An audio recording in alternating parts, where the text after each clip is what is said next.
This is Rhonda Brooks of Farm Journal Media. I'm here today with Missy Bauer, Associate Field Agronomist, and we're getting ready to kick off the 2011 Corn College.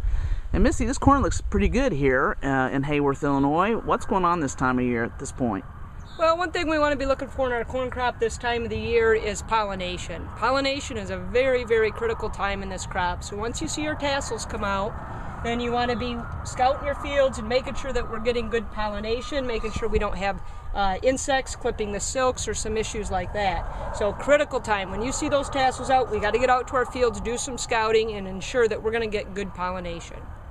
What else is going on? It's really hot. What would you want to say about heat? I am pretty concerned about the heat stress, and depending on where your maturity at in your corn right now, it's going to have a big or a less of an impact. So in this corn right here that's just getting into pollination, going to get into that blister stage, when we get this extreme heat stress, we could start aborting a lot of kernels. So I am concerned even after we get pollinated, having heat stress where we could abort a lot of kernels back and lose some potential yield. So heat stress is a big factor, even if you're not under moisture stress. Just the heat alone can be a problem.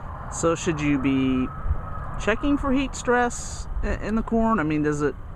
Well, our biggest thing is going out to the fields. Once we get this pollinated, you'll be able to tell if we have heat stress as far as if we start aborting some of these kernels back. Okay. So it's going to show up, maybe in another week, 2 weeks, where you'll see some of the effects of it. Obviously, there's not much we can do about it except get a handle on where our fields are at and what kind of yield potential they end up having from a marketing perspective. So the point is, diagnostically, you'll know if it's heat stress.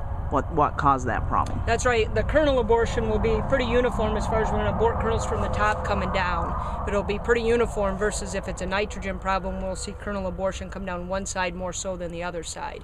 But what you need to take notes of are which fields are at which growth stages during this heat stress. Because if we've got a field that isn't at this growth stage yet, maybe it's not going to be affected as much. If we're already got one beyond some of these critical growth stages, that blister and just after blister, then maybe we won't have as big of an issue. Okay. So the timing of the maturity on the corn where we're at versus the actual heat that we're getting.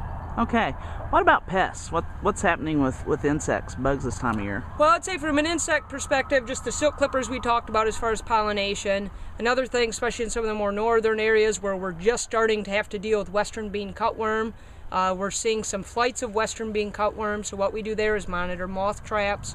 Once we see peak flight occur, then we go out and we'll scout for egg masses on the upper surface of the leaf and try to make some decisions on thresholds at that point, whether or not we need to be doing any spraying for them. It's also, from a genetic perspective, there's traits in some of the corn that controls it, other packages don't, so understanding that side of it with western bean cutworm is important as well.